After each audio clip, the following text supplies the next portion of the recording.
माता सती के शरीर के अंग जहां जहां गिरे वहां वहां बने शक्तिपीठ। ये है वो शक्तिपीठ। एक, कश्मीर या अमरनाथ, जम्मू कश्मीर के अमरनाथ में यह माता का कंठ गिरा था। दो, कात्यायनी, वृंदावन मथुरा के भूतेश्वर में यह केशपाश गिरा था। तीन, विशालाक्षी, उत्तर प्रदेश वाराणसी के मणिकर्णिका घाट पर दाहिने कान के मणि गिरे थे। चार, प्रयाग, उत्तर प्रदेश के इलाहाबाद में स्थित है, यहाँ माता की हाथ की उंगलियां गिरी थी। पांच, ज्वालामुखी, हिमाचल प्रदेश के कांगड़ा में स्थित है, यहाँ सती का जिह्वा गिरी थी। छह, जालंधर, पंजाब के जालंधर में है, यहाँ वामस्तन गिरा था। सात, देवी कूप पीठ, कुरुक्षेत्र, हरियाणा के कुरुक्षेत्र के निकट देवपायन सरोवर के पास स्थित है। इसे श्री देवी कूप भद्रकाली पीठ के नाम से मान्यता है, यहाँ माता का दाहिना चरण गिरा था। आठ, मगध, बिहार की राजधानी पटना में स्थित पटनेश्वरी देवी को ही शक्ति पीठ माना जाता है, यहाँ माता की दाहिनी जंघा गिरी थी। 9, मानस शक्तिपीठ, तिब्बत के मानसरोवर तट पर स्थित है, यहाँ माता की दाहिनी हथेली गिरी थी। 10, करबीर, महाराष्ट्र के कोल्हापुर में माता का त्रिनेत्र गिरा था, यहाँ महालक्ष्मी का निज निवास माना जाता है। 11, जन स्थान, महाराष्ट्र में नासिक स्थित पंचवटी में यहाँ माता की ठोड़ी गिरी थी। 12, अंबाजी, गुजरात के बनासकांठा जिले में यहाँ माता का दिल गिरा था। कुछ ग्रंथों में जूनागढ़ के गिरनार पर्वत के शक्तिपीठ होने और उधर गिरने की मान्यता है। 13, मणिवेदिका, राजस्थान के पुष्कर में गायत्री मंदिर के नाम से जाना जाता है, यहाँ कलाइयां गिरी थी। 14, विराटका अंबिका, जयपुर के बैराट ग्राम में यहाँ सती के दाएं पांव की उंगलियां गिरी थी। 15, गोदावरी तट, आंध्र प्रदेश के कब्बूर में गोदावरी तट पर माता का बायां कपोल गिरा था। 16, शुचिंद्रम, तमिलनाडु कन्याकुमारी के त्रिसागर संगम स्थल पर जहां सती के ऊर्ध्व दंत गिरे थे। 17, श्रीशैल, आंध्र प्रदेश के कुर्नूल के पास माता की ग्रीवा गिरी थी। 18, कांची, तमिलनाडु के कांचीवरम में यहाँ माता का कंकाल गिरा था। 19, कन्याकाश्रम, कन्याकुमारी, तमिलनाडु के कन्याकुमारी के 3 सागरों हिंद महासागर, अरब सागर तथा बंगाल की खाड़ी के संगम पर यहाँ माता का पीठ मतांतर से ऊर्ध्वदंत गिरे थे। 20, किरीट, हुगली नदी के तट लालबाग कोट पर यहाँ किरीट यानी शिरोभूषण या मुकुट गिरा था। 21, अठास, लाभपुर में यहाँ नीचे का होठ गिरा था। 22, नदीपुर, सैंथया में है, यहाँ कंठहार गिरा था। 23, नलहटी, बोलपुर में उदर नली गिरी थी। 24, बहुला, कटवा जंक्शन के निकट केतुग्राम में है, यहाँ माता का बाम बाहु गिरा था। 25, त्रिस्तोता, जलपाईगुड़ी के शालवाड़ी गांव में तिस्ता नदी पर यहाँ माता का बाम पाद गिरा था। 26, विभाष, मिदनापुर में है, यहाँ बाम टखना गिरा था। 27, युगधा, बर्धमान जिले के शीर ग्राम में है, यहाँ सती के दाहिने चरण का अंगूठा गिरा था।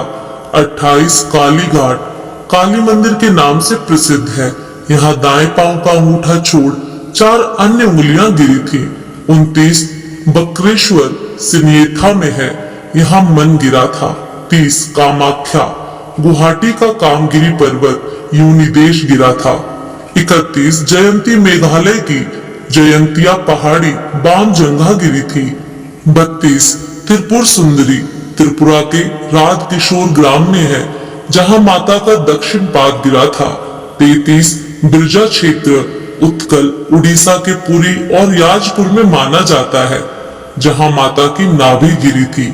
34 बैजनाथ झारखंड के गिरिडीह देवघर में है।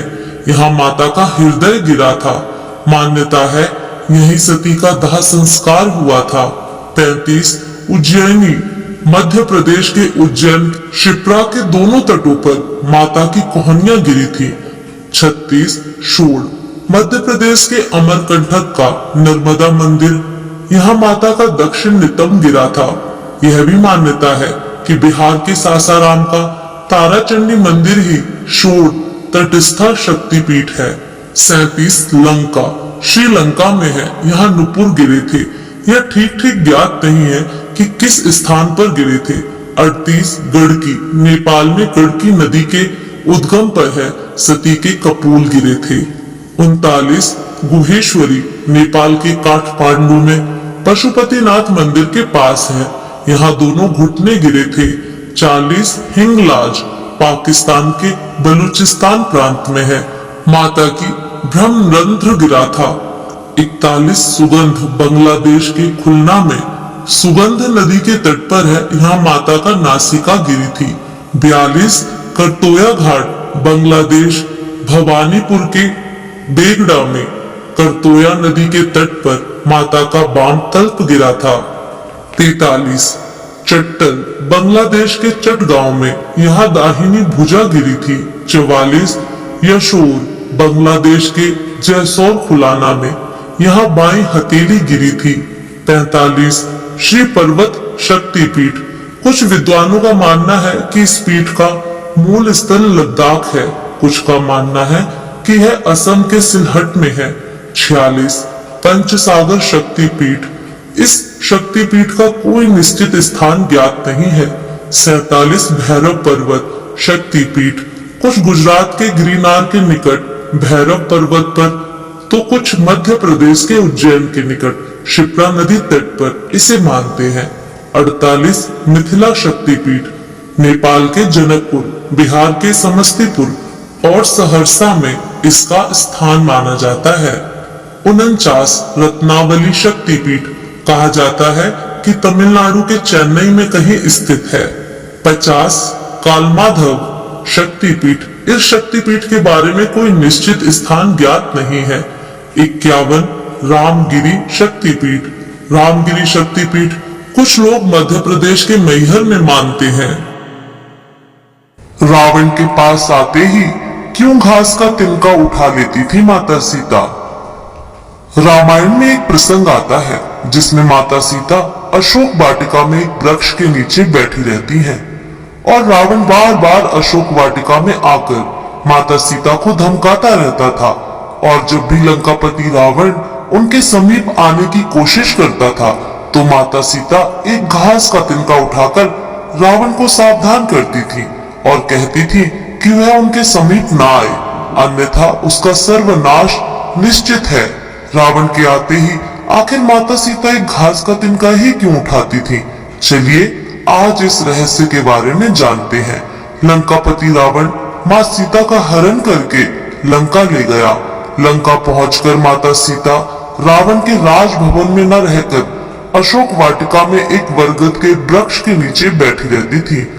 रावण अपने सैनिकों के साथ बार बार वहां आता और अपनी शक्ति व गुणों का बखान कर माँ सीता जी को प्रभावित करने की कोशिश करता और असफल होने पर माँ सीता को धमकाता था। लेकिन माँ सीता मौन धारण किए चुपचाप बैठी रहती थी। रावण ने अपना हर पैतरा आजमा लिया, लेकिन वह माता सीता को किसी भी प्रकार से प्रभावित नहीं कर सका। उसके मन में एक सवाल आता था कि आखिर मैं जब भी आता हूँ तब सीता एक घास का तिनका क्यों उठा लेती है? वह बार बार कहता था, मेरे जैसे शक्तिशाली व्यक्ति को तुम घास के एक मामूली तिनके से क्यों डराती हो? वह भी इसका रहस्य जानना चाहता था, लेकिन इस घास के तिनके का रहस्य माता सीता के अलावा कोई नहीं जानता था। यह बात उन दिनों की थी जब माता सीता का विवाह भगवान श्री राम के साथ हुआ। उसके बाद वह अपने माता पिता व जनकपुरी को छोड़ भगवान श्री राम के साथ अयोध्या चली आई। अयोध्या वासियों ने अपनी बहू का बहुत स्नेह से आदर सत्कार किया। माता सीता ने भी अयोध्या राजमहल के सारे रीति रिवाजों का बड़े ही प्यार व सहज भाव से पालन किया। इन्हीं रीति रिवाजों में से एक रिवाज ऐसा भी था जिसके अनुसार माता सीता को घर के समस्त लोगों को कुछ मीठा पकवान बनाकर खिलाना था। माता सीता ने मीठे पकवान में खीर बनाई और समस्त परिजनों को खीर खाने के लिए आमंत्रित किया। सभी परिजनों ने माता सीता का आमंत्रण स्वीकार किया और खीर खाने बैठ गए। माँ सीता ने सबको खीर परोस दी, लेकिन न जाने कैसे राजा दशरथ की खीर में एक छोटा सा घास का तिनका गिर गया, जिसे माँ सीता ने देख लिया। चूंकि वो खीर राजा दशरथ को दे चुकी थी और उन्होंने खीर खाना शुरू कर दिया था, इसलिए अब मर्यादावश उनके लिए उस तिनके को हाथ से उठाना संभव नहीं था। तभी माँ सीता ने दूर से ही उस तिनके को घूर कर देखा और वो तिनका जलकर राख हो गया। सीता जी ने सोचा उन्हें ये करते हुए किसी ने नहीं देखा, लेकिन राजा दशरथ ने माँ सीता के इस चमत्कार को देख लिया था। उस वक्त राजा दशरथ चुप रहे, लेकिन कुछ समय बाद उन्होंने सीता जी को अपने कक्ष में बुलवाया और उन्होंने सीता जी को बताया कि आज उन्होंने भोजन के समय उनके चमत्कार को देख लिया था। तब उन्होंने सीता जी से कहा, आप साक्षात जगत जननी स्वरूपा हैं, लेकिन आप मेरी एक बात हमेशा याद रखना। आपने जिस नजर से आज उस तिनके को देखा था, उस नजर से आप कभी भी अपने शत्रु को भी मत देखना। बस इसी कारण जब भी रावण माता सीता के सामने आता था, तो वो उस घास के तिनके को उठाकर राजा दशरथ की बात को याद कर लेती थी। माता सीता चाहती तो रावण को पल भर में ही राख कर सकती थी, लेकिन राजा दशरथ को दिए उस वचन की लाज रखने के लिए वो हमेशा मौन धारण कर लेती थी। यदि आपको यह पौराणिक कहानी अच्छी लगी हो तो प्लीज इसे लाइक करें।